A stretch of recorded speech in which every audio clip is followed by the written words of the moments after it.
Okay, so we're here with Todd Oser from Oser Paint and Flooring. This is like the Todd and Todd show, which is like the only other Todd I know. So this is going to be great.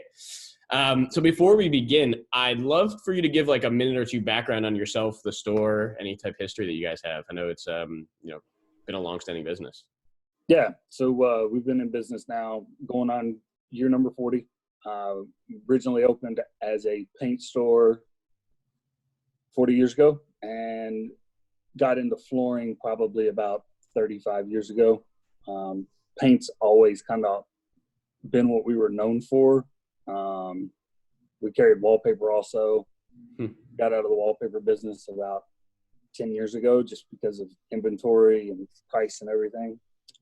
Still carried the paint, and we switched over probably 2005, 2006. We probably became more of a flooring store that sold paint instead of a paint store that sold flooring. What made you do that? We had a Sherwin-Williams that moved into town. Lowe's was here, and when Sherwin-Williams came in, they kind of went after all of the painting contracting business. So when they went after that, they kind of took that part of it, which was fine. I mean, it was one of those where it was nickel and diming. And Sure. so we just stayed out of that. You guys have both. So like, are most people a lot of dealers only sell flooring, right? So do most people come in saying, I want paint, oh, you sell flooring, or I'm looking for flooring, oh, you sell paint? A lot of people come in looking for flooring and notice that we sell paint. I mean, it's in our name. It's Oser Paint and Flooring. Yeah, that helps. But a lot of people, I mean, we don't really push the paint thing. We keep all our paint in our warehouse. We've got a color center with the fan cards and things in it that people can look at. But it's one of those things where they come in, they're looking for flooring, and as they turn around to exit, that's where we've got our paint. And so they'll go, oh, you carry paint too. Where 20 years ago, people would walk in looking for paint and go, oh, you carry flooring also? Yeah. So, they'll stop and look at the paint, and we try to help them out with that. But the majority of the people that come in, they're looking for flooring. Yeah.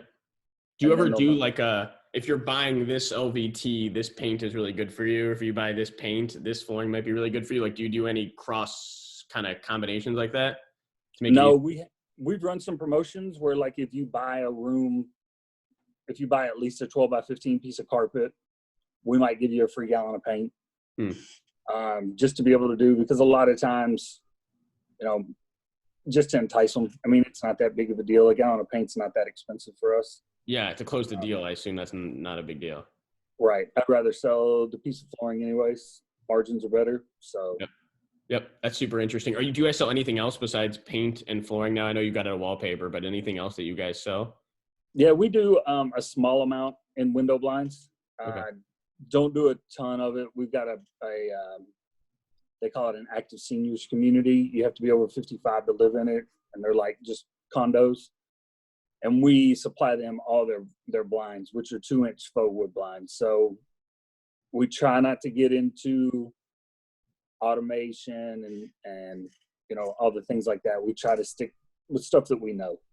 Yep. If you looked at like your total sales, like what % would be flooring versus paint? I guess like the bigger question is, if a dealer started selling paint, you could argue, one, it could help you sell more flooring because you could throw it in, but you could also argue two, it helps increase sales. So like, is there an uplift in sales, like in paint? Like, is paint 5% of your business? Is it 2%? Like, what of the total volume do you think is paint or other things outside of flooring?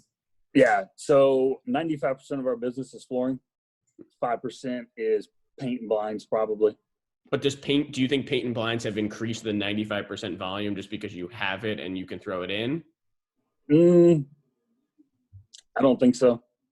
I don't think they've really done anything to really increase it. I think if we didn't have it, other than the fact of having to completely rebrand our name and everything, it really wouldn't be a huge deal. But we've got people that have been buying paint for us for 25, 30, 35 years. So, it's nice to have that kind of local following, people that are loyal. And so, it's nice to have that part of it. Yeah. And I'm sure if you guys wanted to, you could put more thought and marketing and resources behind how do you really push these two together. But it sounds like you guys have your hands full with flooring sales, which is good. Right. So you mentioned something really interesting to me yesterday or a few days ago we were talking, and it was that you said you're behind the times in tech. What is that like? What does that mean for you? And like, what are you doing, I guess, to try to get ahead of that? I know we had conversations about Venmo and all types of things, but when you say you're behind the times, I'm just curious, like, what you mean by that and what you are trying to do to get ahead of it, especially during, interesting times like this. Yeah. So, I mean, we're in a small town. We've got about 50,000 people in the whole county. Still kind of rural. We've got a little bit, we've got more manufacturing, but still kind of rural. So as far as if somebody, we don't even have an Uber in our town. Like, nobody drives for Uber. Wow. And so you can't get an Uber. There is the Georgetown cab company because it's one car. So it's the Georgetown. Okay. So you must not have that much foot traffic. Yeah, not a whole lot. So you're driving wherever you're going, your own personal car. So, when you don't have that, there's no really, with Venmo, most people don't even know what Venmo is unless you're probably under the age of 25. Sure. But those are things that we're trying, I set up a Venmo account just for this reason of, if somebody doesn't want to come in and pay their bill and they're older, or even if they're younger, we can set up a Venmo to where they can pay us that way. Yep. As far as like digital technology, we're investing in that. Right now, it probably doesn't have a ton of effect for us because most people still go word of mouth or, they know who we are. Sure. So the digital part's probably we're not picking a ton up, but Georgetown is the fastest growing city in the state of Kentucky. So there's transplants that are moving in, there's younger people that are moving in, and that's how they find people, is 100% digital. So advertising in the local paper or in the phone book or any of the things that we used to do that we thought worked, they still might work now for a little bit, but it's completely changing, and I'd rather be ahead of the curve to be behind it that way. Yeah, that's what it's all about. If we, the whole, whether you guys are behind in Georgetown or not, you could just take a macro look and look at every other industry. The entire world is moving, so you might as well get ahead of that curve rather than behind it. And I know there's been a lot of retailers that are, struggling right now. A lot of people in California, New York. What would you guys have been in business for a long time. You've seen a whole lot of things from, the recessions to, I'm sure, a lot of other things that have happened to you guys locally. Like, what is one word of advice that you would have for retailers during this time? I think right now, just for retailers, the most important thing is to just take a look at your numbers. And if you need to get as lean as you can, hold on to some of that cash.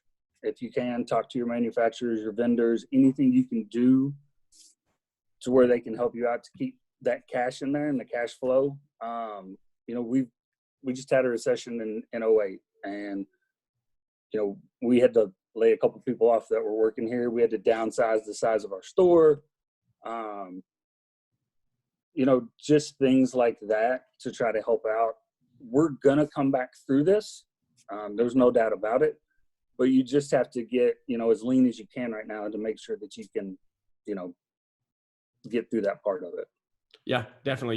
You have to evaluate where you're spending and what the ROI is on that spend now more than ever. Do you guys use CRM? Do you use retail lead management? Do you use anything like that? Yes, we do retail lead management. Okay, cool. And I know you guys have been a customer of ours for a while, so I appreciate that. Yes. Well, I appreciate it. I know you are the only other Todd I know, so I appreciate you taking the time and giving some advice here. Not a problem at all. We appreciate the opportunity.